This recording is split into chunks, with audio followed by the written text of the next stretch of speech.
fellowship namin ngayon and ang aming share ay kasama cake. Okay ba? Say.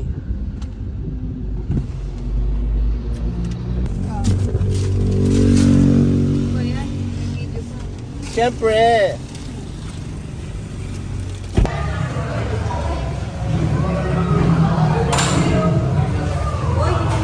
Ha?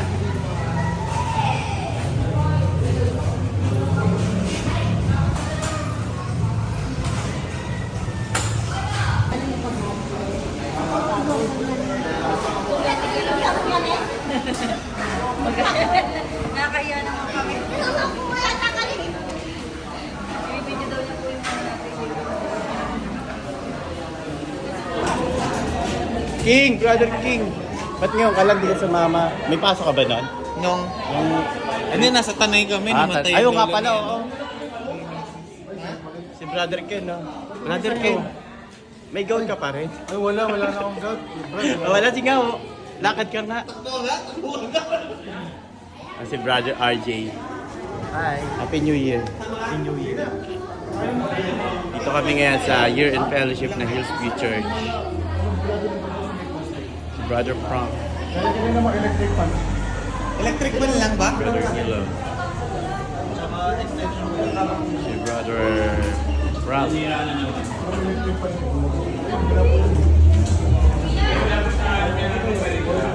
2025.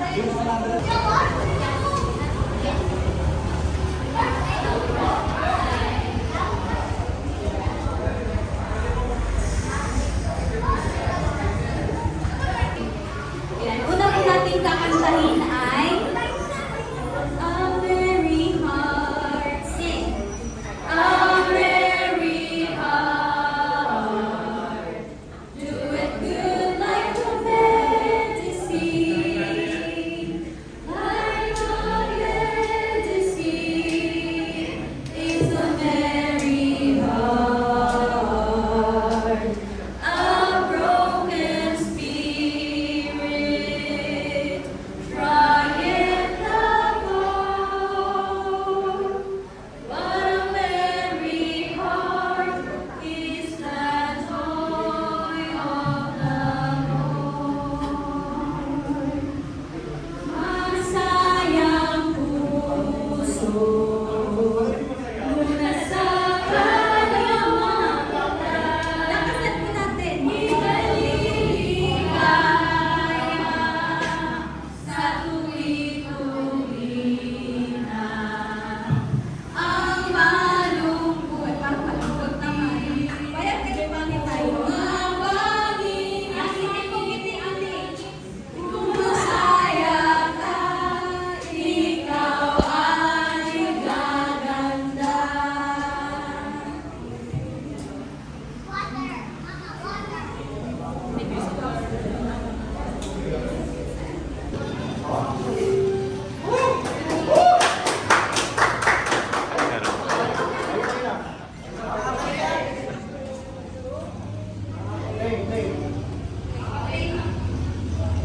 Hindi may pagka-play. Hindi may pagka-play. Kapag ay may Bluetooth,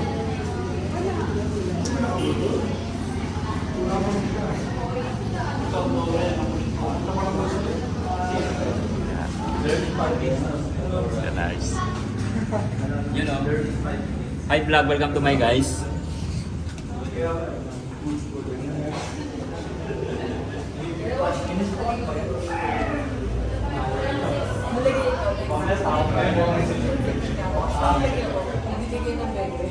Ayan. Action song task po muna tayo kasi may technical error.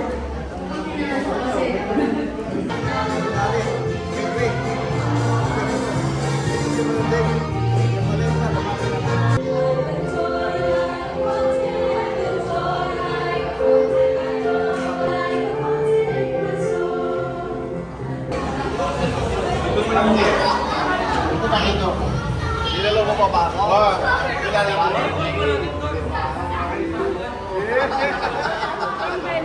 Opo, opo.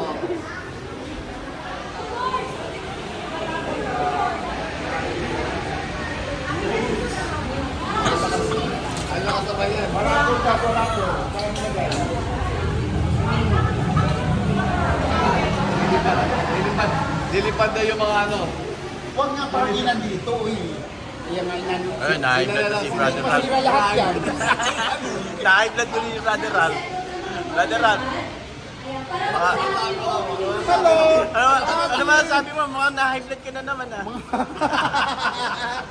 Hello! Punta kayo dito kasi. Hindi kayo pumunta dito eh. Alam mo, mid-year ano natin to party. Mid-year party dito sa Health Bureau HDA. Okay. Ay nandito sa mga sinimay sa mga lupa kami ay sama-sama at pasalamat sa taong 2024. Hindi ba mga ang gagawin ngayon ay ito ay simulan ay contribute sa inyong harapan at sana po ang bawat isa na nag-contribute ng handa ay ipagawin ng kalahin at bigyan niya sa mga darating na 2025. Palagi po kasi sa amin, pagawain sa mga kasalanan po dahil sa Jesus. Amen! The best talaga si Brother Ding. Pwede mo po, kailangan mag-video-video. Oo. Nandyan po. Yan, inilangan po natin dito. Tayo po yung mag-devotional. So, ayan po. Nagpasimula po tayo sa pag-awitan. At ang ating po kapatid po ay sina Sister Atos, Sister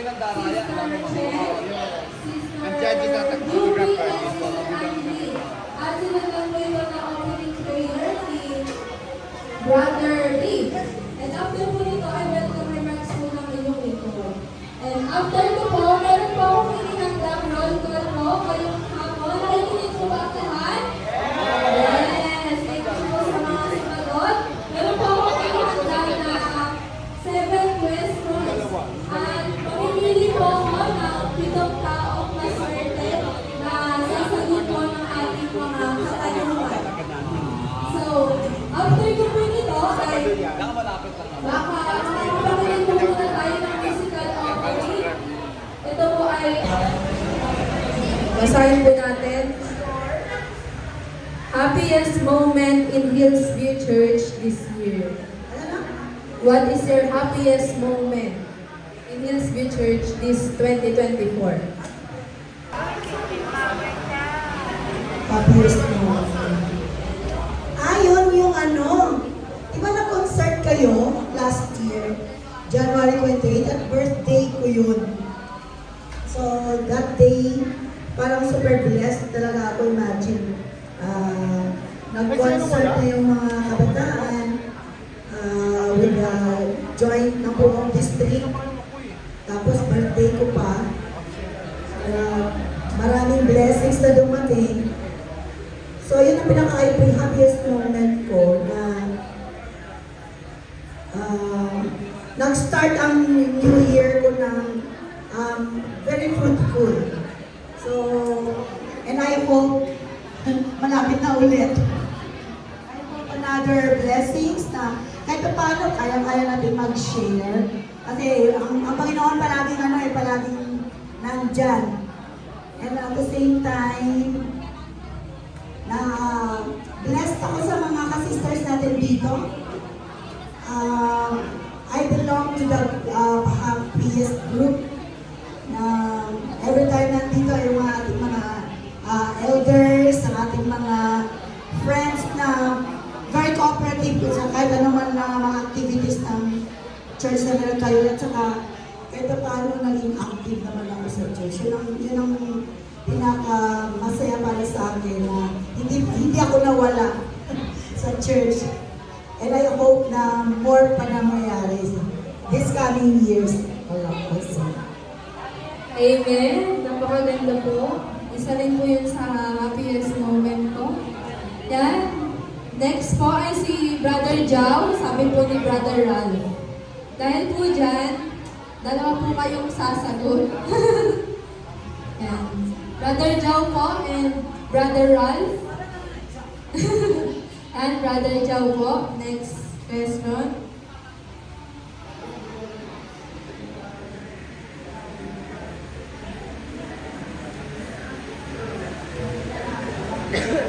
Okay, the question is how God reveal its plans to you this 2024? Who wants to answer? Brother Rocky, gusto mo sumagot? Repeat, how God revealed His plans to you this 2024?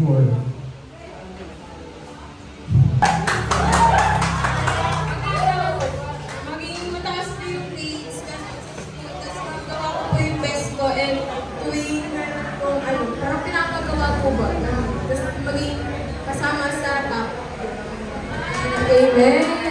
Yan, si Sister China, hindi laging na ituturo. Yan, Sister Wen.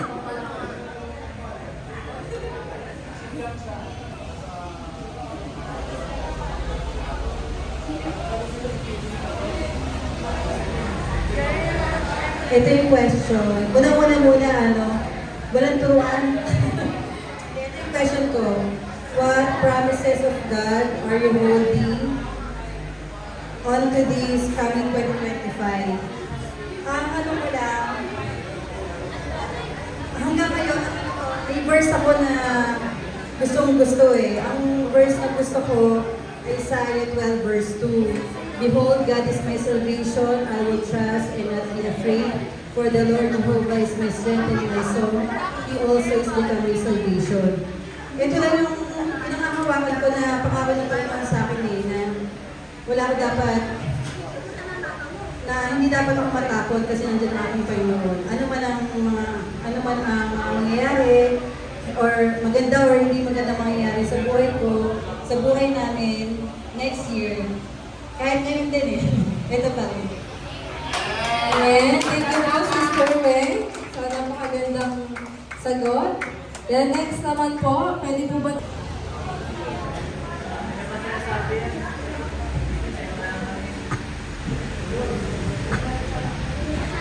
Grabe naman ka pang easy naman to, babe. So, yun na lang po is, can you give us a moment in your life that you want to give up, but God reached your hand and help you stand? Siguro, ito yung moment ng buhay ko na yung pandemic. Kasi, alam ko naman naka-plan po tayo, Hindi naman to 2024, di ba? Uy, wala naman nakalagay 2024. Pero yun ang ngayon, 2024. This 2024. Wala naman masyado. Ayun, Alam niyo ba? Masaya naman ang buhay mo, wala kang problema. Sige, yung pandemic na lang na gusto na i-share. Kasi I think God, lagi niya kasi akong sinusustain. So, yun lang. Thank you guys. Yan, amen. Thank you, Sister Princess. Yan. For...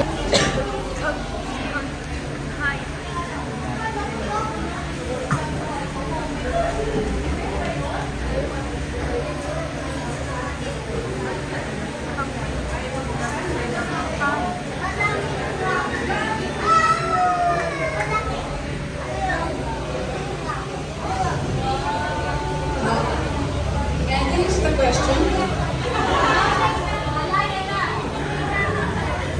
How God helped you overcome struggles this year? Tama, mali nga yung grammar. Sorry na po agad. Hindi ko kasi in-AI yun. Sayang. How did God help you overcome struggles this year? Don't tell. Siguro I'm blessed because I haven't had struggles this year. Life has been so easy for me. And I'm thankful. Amen. Amen. Yan, may winner na po tayo. Kinarek po yung grammar ko, tapos ang ganda pa ng answer niya. So, amen po sa lahat po ng nag-participate.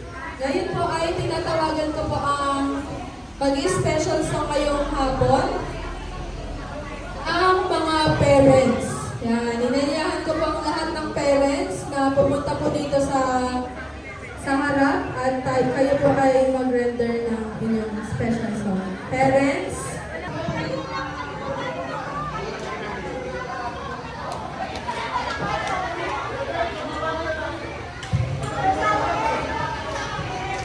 Lahat ng mga bata ay nanais pa yung nandito.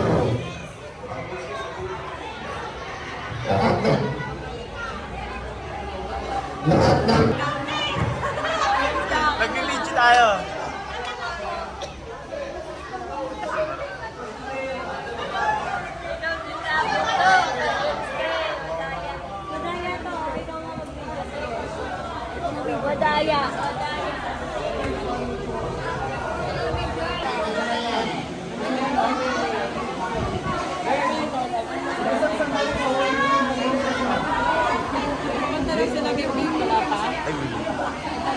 Oo ba na daw?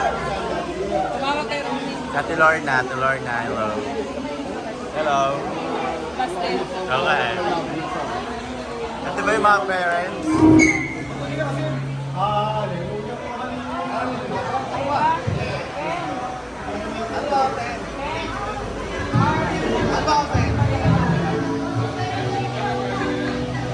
Oyo, title.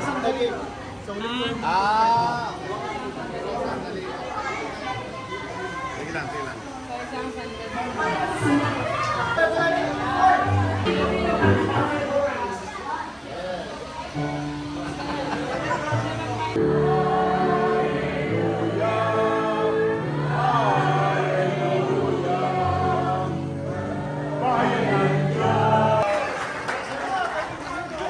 amen. O yung ano naman, yung magiging parents naman. Para po For your mercy never fails. I've been held in your light. Hindi kayo anak mo, Rolly ha.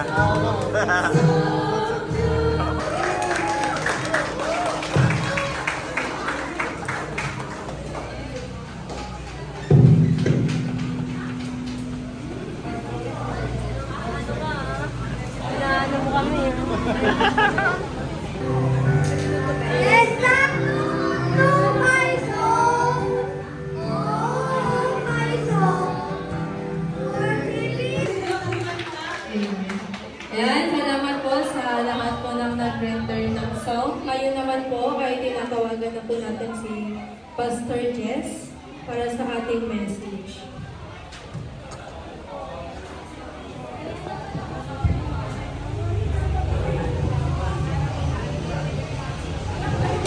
Hello. Happy Sabbath po. Pagpumanin niyo po ako naka-short sapagkat kanina lang po ako binarin dyan. Pagpasok ko ay sinabihan agad. Ang plano ko sana ay maglaro lang. Pero gayon po man, sa panawagan ng serbisyo ay po ay dumulog sa atin pong trabaho bilang mensahero. Ngayong hapon ay nais ko pong samantalahin ang pagkakataon na ibahagi ang ano ba ito? Short message? Ilang minuto ito? Walang minutes. Mga 60 minutes daw po. Ang New Year po ay napipinto. Malapit na. Bukas ng gabi, biblically, sa biblical cycle, ay magiging New Year na, mga minamahal ng mga kapatid. At ngayong hapon ay nais kong ibahagi na habang papalapit tayo sa malapit ng pagtatapos ng taong ito, why not na atin pong sariwain ang lahat. Mula ngayong araw na ito, pabalik kung paano ang taon na lumipas ay naging isang mahabang paglalakbay sa ating buhay. Isipin po natin ang isang lumang aklat. Ilan po sa atin merong lumang aklat? Pakita niya po may lumang aklat. Lumang tao rin. Yearbook. Yearbook. Okay, tama yun. Alam nyo, nire-replika ko po yung lumang aklat na yan. Di ba? Yung mga lumang aklat, kung atin pong hihimay-himayin yan, nandoon ang mga lumang konsepto, pero napakalaking pakinabang sa mga nagbabasa. Sa mga teachers dito, yan ang problema ng DepEd ngayon. No? Binibigyan na ng instruction ang estudyante, may module na, may sagot pa yata yun sa likod. Aba, hindi pa rin nakukuha, wala pa rin nakaka-perfect. Bakit? Kasi hindi nagbabasa. Yan ang problem din sa mga kabataan sa elementary and high school. Kami nung araw, may bahagi ko lang, no? Parang luma na din ako eh. No? Pag grade 2 ka, tapos hindi ka marunong magbasa, abay, pagtatawanan ka. Diba? Babalik ka pa yata sa grade 1. Pero ngayon ay parang tanggap na. No? Okay lang, hindi marunong magbasa. Pero alam nyo, ang sarap balikan ng pagkakataon sa ating buhay na sa isang taon atin pong sariwain. Ay hapon ay nais ko po iwanan ang 3 letra na atin pong pagsalusaluhan. Let's start with letter P. Ang letrang P, mga minamahal, ay sumisimbolo sa tinatawag na perseverance. Sa ating buhay, hindi natin maiwasan na tayo nawawalan. Minsan tayo po ay disappointed. Minsan tayo po ay nasasaktan. No? Kasi umibig tayo tapos iniwan. Mga ganon. Mga ganon talaga sa may mga ganon. Iba naman ay pinaasa tapos iniwan. So masakit, no? Nagiging parang umiiyak tayo na ayoko na talaga sa kanya. No? Pero nung panahon na gumaling, masaya siya ulit. So yun, may mga panahon na tayo po ay sinusubok ng panahon. We experience sometimes yung hindi pa tayo lumalago sa ating pananampalataya. Pero lagi nating tandaan na ano sa Tagalog ang perseverance? Yung magpursige. Hindi na Tagalog yun eh. Magpatuloy lang. Ayan. Tawag mo. Patuloy lang. Ano man ang mangyayari ay magpatuloy lang tayo. No? Sa amin, sa bahay, mag-asawa ay isa po yan sa amin pong ginagawa. Ano man ang mangyayari, minsan walang pera, sige lang. Minsan nagbibiron lang kami. Sabi ko, Ma, minsan no, ang buhay parang barya. Buti pa yung pera, may tao. Yung tao, minsan walang pera. Pero life must go on. Huwag tayong manghinaan ng loob. Sa karanasan ng mga magulang, sa amin, praise the Lord, ang nararanasan lang ng mga anak ay ubo, sipon at lagnat. No, wala yung naninilaw, wala yung kailangan operahan, wala yung kailangan incubator, kailangan bumili ng ganito, wala yun. Kaya pinupuri namin ng Panginoon sa bagay na yan, sapagkat pag kami nakakaranas ay talagang diretso lang. No?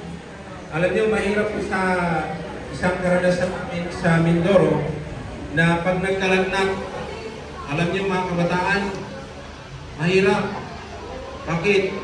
Kasi yung kalagayan namin, yung assignment ko ay nasa bundok. Pag bumaba ka, 4 na oras lang naman ang lakad. 4 na oras, doon ka pa sa jump off, pwede ka nang sumakay ng motor. Di, ayos din, exercise. Kaya panalangin kami na huwag sana po magkasakit kasi uso po doon yung tinatawag ng malaria. No? Dito sa inyo may malaria yata dito, no? Sa amin, muntik na. No? Mahirap. Marami po mga katutubo doon na namamatay na lang doon. Kasi po walang pera, tapos itapos po sa ospital ay maraming babayarin. Kaya sabi ko kay Mrs. ay magpursige tayo at huwag natin hayaan na wala tayong panalangin sa Diyos. Sikreto po yan ng mga magulang. Kahit sa inyo mga kabataan, kung kayo ay nahihirapan sa school, kayo ay manalangin. No? Magpursige tayo kasama ang panalangin sapagkat ang Diyos ay dumidinig. Pangalawang letra, letter G. Alam niyo po yung letter G? Sino makakahula? God. Okay. Siguro i-connect natin doon. Gratitude. Ayan. And of course, yung gratitude natin ay laging sa Diyos. Okay po? Magpasalamat tayo na meron pong Diyos. Ilan sa atin dito pag may problema nagpapasalamat sa Diyos? Meron ba? Parang wala. May isa. Pag may problema tayo, magpasalamat tayo sa Diyos. Alam niyo kung bakit? Meron akong nabasang aklat na ang problema daw ay nakakatulong sa atin para tayo ay lumago. Kita niya? Kaya pag may problema tayo, huwag tayong malungkot. Magpasalamat tayo. Ang sabi nga ng Biblia, tayo ay magdiwang kapag tayo may problema. Sipin niya? Mas maganda pala yun, pag may problema, may maghanda. Magpakain tayo. Kasi sabihin, Brad, bakit magpakain ka? May problema ako ngayon eh. Bakit? Kasi tayo magdiwang. Ang problema ay huwag nating tingnan na isa po yung salot sa ating buhay. No.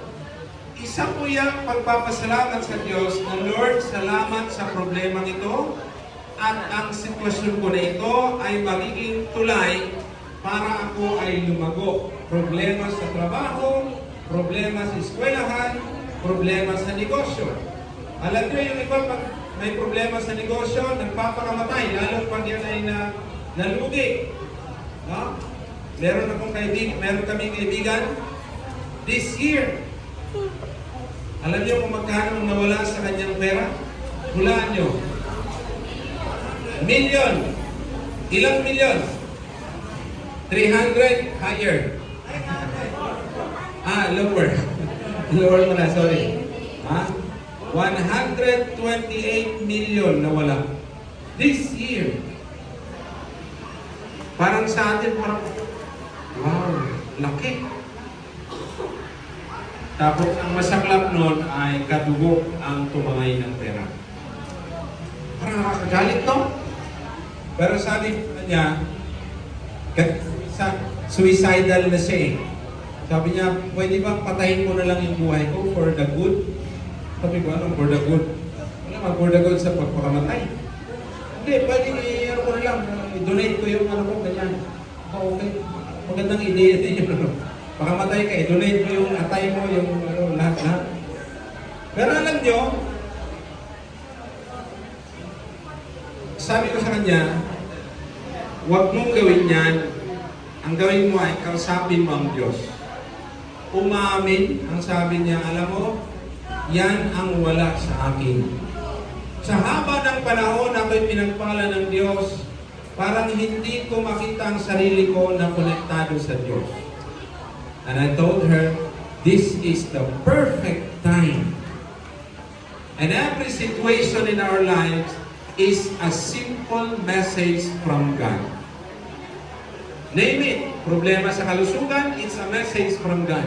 Problema sa negosyo, tindahan, sa school, sa trabaho, sa relationship, it's all a message coming from God.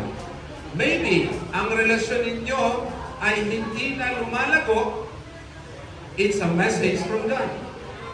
Bakit? Kasi may mga relasyon na tumagal na lang, pero hindi na sila growing ang relationship. So, ang best option ng Diyos is to destroy your relationship to save you. Kasi pag hindi gagawin niya ng Diyos, malulugmok ka doon. Kaya magpasalamat tayo, Lord, salamat po, nag-break na po kami, Lord. No? Pag iniiyak kayo, sakit, ayoko na nagmamahal. Ay, magmahal. Tapos after 3 months, masaya ka na ulit sa kanya. Boy! Magpasalamat tayo, thank you, Lord, kasi wala na kami sa relasyon na yun. it's a toxic type of relationship. And now, I found someone, I'm happy with him, with her, and we are growing. You see that, mga kapatid? Ginawa ko kasi yan sa aking experience. Sabi ko sa kanya, hiwalayan mo yung boyfriend mo kasi hindi man yan kumikilala. Artista. Walang kinikilala ng Diyos. At sabi ko sa kanya, magpasalamat ka sa Diyos na hiwalay na kayo. Yung puso mong bagbag, nasasaktan, may nararamdaman kang wasak, huwag kang mag-alala, gagaling din yan. At pag yan ay gumaling at tinawagan mo ang Diyos, God will send someone para sa buhay mo, samahan ka sa buhay na kabanalan. Ngayon, mga kapatid, maniwala kayo. Sila ay nagsasama ng maayos at naglilingkod as a missionary. Kapakalayo, sabi ko, kita mo, kung tinuloy mo isa, artista. Tapos ikaw may leader ng distrito. Kakahiya sa Diyos yan, kako.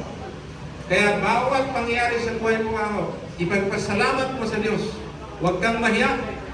Sapagkat ang lahat ng ating pinagdadaanan, tumutulong yan para tayo umangat at lumago.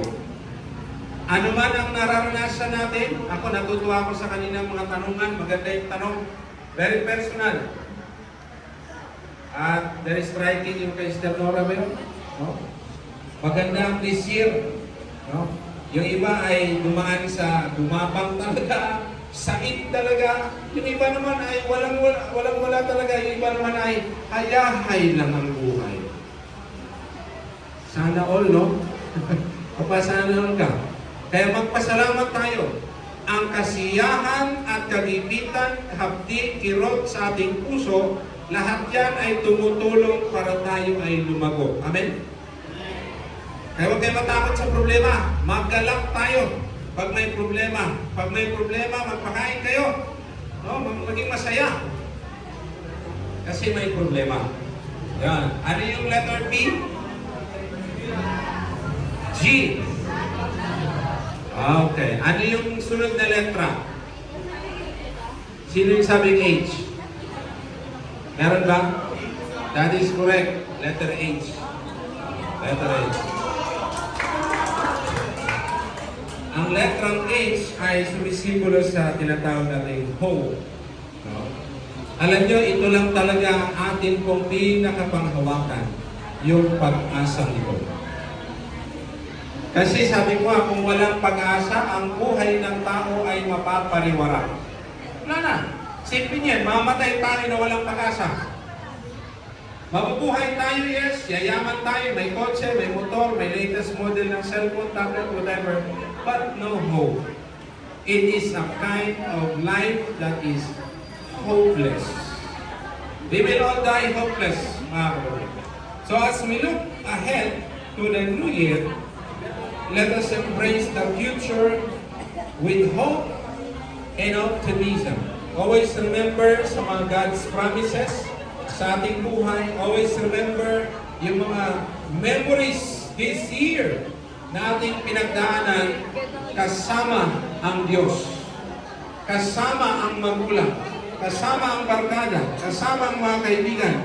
At kasama ang ating pong Diyos na siyang gumagabay sa ating buhay. So let us be a beacon of light, sharing God's love and grace with the world around us. Yun lamang po, and Happy New Year po sa lahat.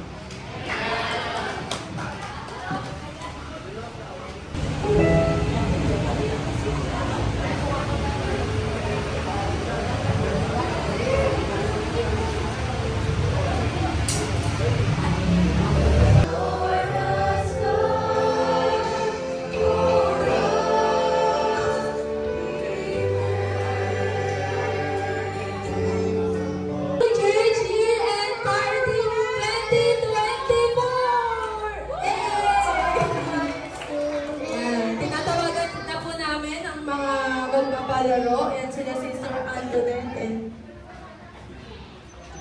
time! Amen! Tayo po ay magsisimula magsisimula na sa ating pong mga palaro. Siyempre, bago unahin ang mga matatanda, unahin muna natin ang mga kabataan. So, tinatawagan ko, hindi kayo mga youth, ang mga kabataan, mga juniors.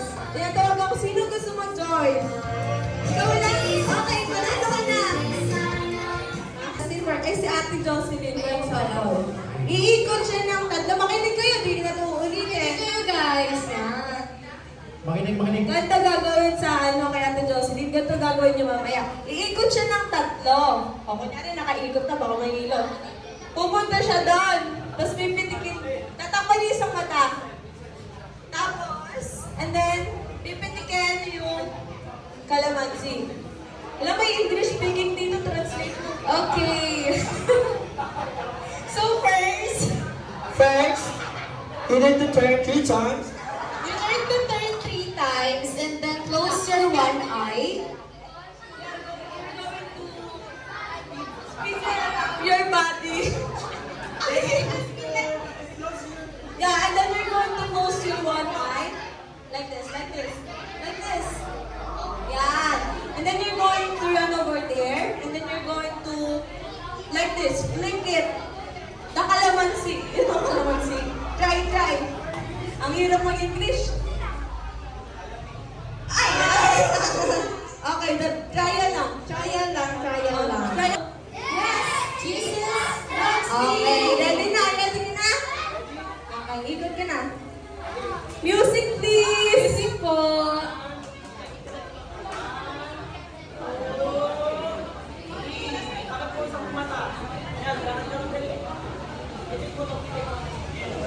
Yay! 5 yung ikot, 2 pa yung taikot. Hindi pala taikot. Hindi. Panalo na to. Napunta ka na kay Ate Princess. Wow! Vice basket na. Okay, limang ikot. Yes, your turn na. Your turn. You need to fight. It's your turn. 2, 3, 4, 5. Close your one eye. And then there.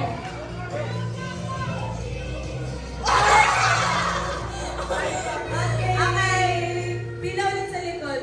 Yan. Oh, sit there na. Ay, okay na yun. Hindi, okay na pala yun. One try lang.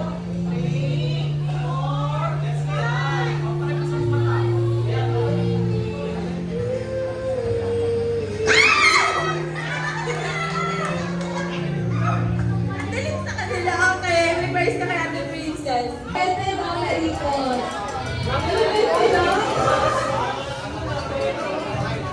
Okay? Yan.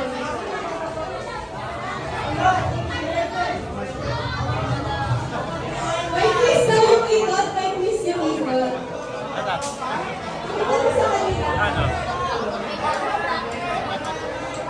Okay, next.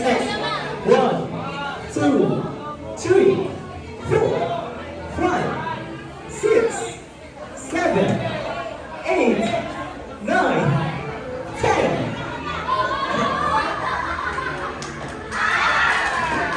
Wala! Aray! Okay, next. Here we go. Okay.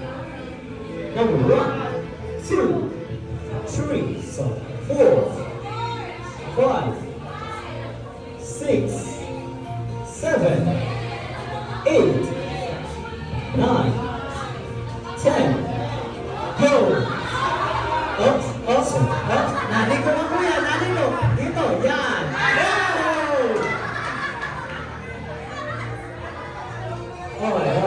5, 6, 7, 8, 9, 10. Okay, straight. Up. Malaya. Up, saka. Up. Wala.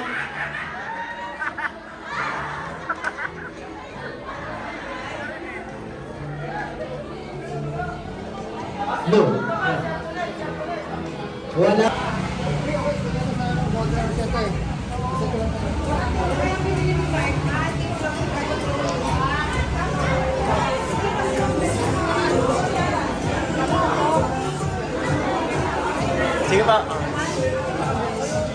Yan o. Road trip po, sarap. Ito talaga, the best si ate o. Mamaya na ako. Sik pa ako eh. Ang dami ko nakain, siguro sa plastic na fishball. Wala.